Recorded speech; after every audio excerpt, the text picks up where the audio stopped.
kanang muadto kog laing mga lugar nya magmisa ba or maghatag og talk, nighuman gidayog misa, human sa akong talk, picture gidayon, siging picture.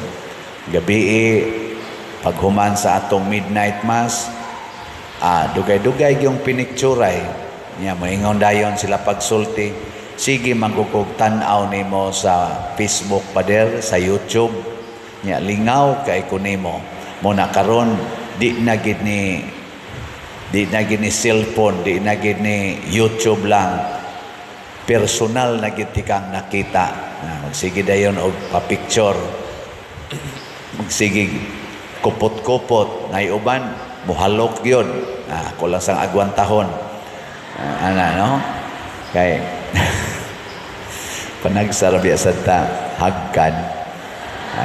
Nay uban mugakos padir pagaksa ko nimo, ako lang sang agwantahon gyapon. Ngano man kay nakapahimos sila, kay nalipay sila, kay nakatagamtam sila sa atong gamay nga kaayuhan nga napaambit nila. Lingiyay mong tupad ing nanalipay kanako. Ing na ba nalipay ba kanako? Ing na ba? Kanang imong tupad ba pangutan ag nalipay ba siya nimo? Na matud pa sa atong ebanghelyo mga igsoon, ang tanan nabuhat pinaagi sa pulong. Ang tanan way nabuhat sa tibuok universo, magamay man og madako, nothing is created without Him, ang pulong. Nalipay ba mo nga naay hangin? Nalipay mo nga naay adlaw? Nalipay ba mo nga naay yuta? Nalipay mo nga naay mga tanom? Nalipay mo nga naamoy naong? Naamoy buhok?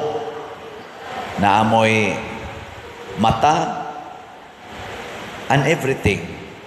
Kining tanan hinimo nis Ginoo, pero subok palandungon kay pag-ingon diri niya ang pulong dinhi na sa kalibutan, pinaagi kaniya gibuhat sa Dios ang kalibutan, apan ang kalibutan wala muila kaniya. Pag-abot niya dinhi sa kalibutan, gisalikway siya sa kalibutan, gipatay pagit siya sa kalibutan. Gilingay mong tupad na di ka mo patay sa Ginoo, nawa ka magpatay sa Ginoo. Inigkis-kis ni mo ang imong kilay, ni-appreciate pa ka sa hinimo sa Ginoo o imo siyang gipatay? Pag-color nimo anang imong buhok, gi-appreciate, gidawat pa nimo ang Ginoo nga naghimo ana o imong gipatay? Pagpaputi anang imong naong, pagpalaygit nimo, pagpabasiktomi, pag-abortion, paggamit anang mga pills, kondom, pag-transplant anang imong genital organ, imo pang gidawat ang Ginoo o imo nang gipatay? Sa imong pagsalikway anang imong silingan kanang imong igsuon nga wa na nimo tinggi karon, tungod lang anang kwarta, tungod lang anang inyong panaglalis. Ang Ginoo nga naghimo ana nga imong gisalikway, nga imong gidumtan, gitawag nimo kaaway, imong gidawat o imong gisalikway? Tubag, kusga. Hastang pari nga naghumili, ako lagi nang giklaro, di na ninyo tubagon, gisalikway gyapon. Ingon ana ang kalibutan, ingon ana ta kahipokrito, nalipay kuno ta nga nagpahimo sa hinatag sa Ginoo, apan isalikway nato ang naghatag niini. Yano kay tang musalikway, masuko pagitag hisgutan ang atong mga sayop. Masuko. Patyon pagid nato ang muhisgot sa atong sayop. Mao na nahitabo si Juan nga magbubunyag, nga nagsigig hisgot sa sayop ni Herodes o ni Herodias, gipatay. Si Jesus nga nagsigig hisgot sa mga sayop sa mga pari, sa mga parisiyo, sa mga iskriba o generally sa katawhan, gipatay. Lain na sang lingi sa imong tupad. Inakanas Father ba, magsigig hisgot sa atong sayop, ato ng patyo. Ingna ka na atong patyo. Ana. Mao na, nganong naingon ani man kay mao gini ang kinaiyas kalibutan. Og dinhi nato makita nga ang kalibutan kangit-ngit. Si Kristo ang kahayag. Apan dili gyud makabuntog ang kangit-ngit sa kahayag.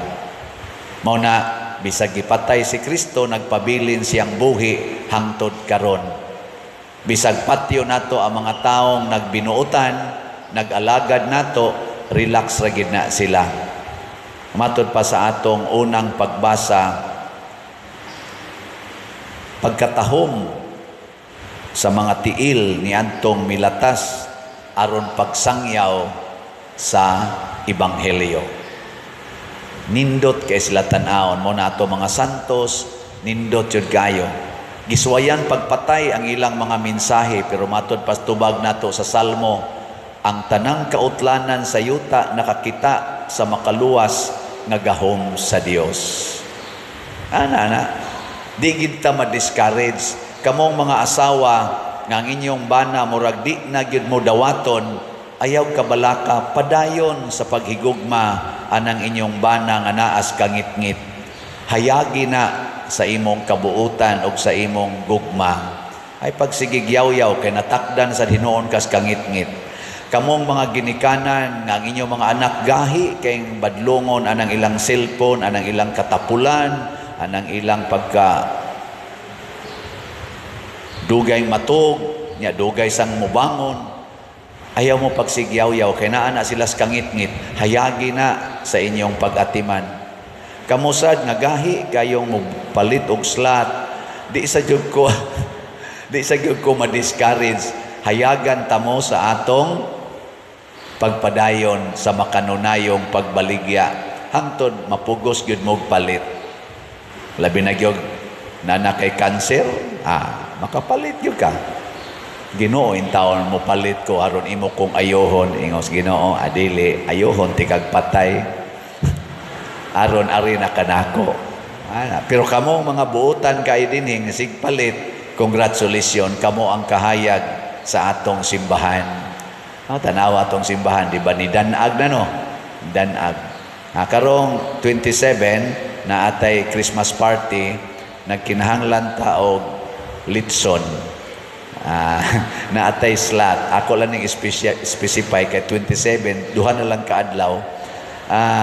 Palit mo litson slot. Tag 5,000 per slot. Nahalina na tag tulo, 27 na lang ka slot ang nahibilin. So, palit mo.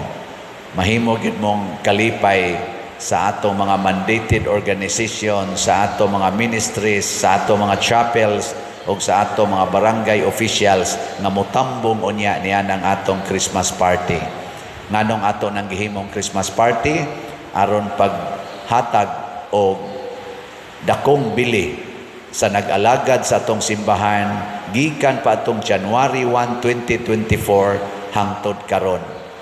Lectors, salmista, sacristan, lay ministers, mga youth, ato mga PIMAG, ato mga chapel leaders sa federation sa chapel, ato mga barangay officials nga aktibo sa gayong ni suporta sa kalihukan nato dinhi sa simbahan, atong himuan og tiningob nga kanibang pagsaulog parish Christmas party.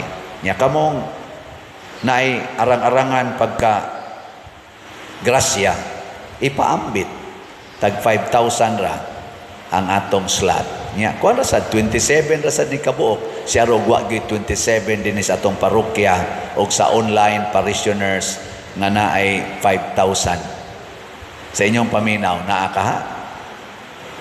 Naawa? Kusga? Hay man aron sila ni Simba o wa. Daig ingon wa tingay pa din. Mao na atong sakit. Mao na mosunod tas Ginoo sa iyang pamaagi. Unsa may pamaagis Ginoo? Siya ang nagpakakabos aron ta madato. Nataw siya sa pasungan, usa ka kabus nga tao aron ang kalibutan madato. Siya ang nagantos aron ta malipay. Siya nga gikan sa kalipay sa gingharian sa langit ni antos para nato aron ta makaambit sa kalipay nga gikas langit. Siya ang nagpakamatay aron tagaan tag kinabuhi nga way katapusan. Siya nga way katapusan miambit sa atong pagkatapusonon aron tagaan tag way katapusan kinabuhi. Pagkaninduta ning batasanas Ginoo. Ato ning sundon ha.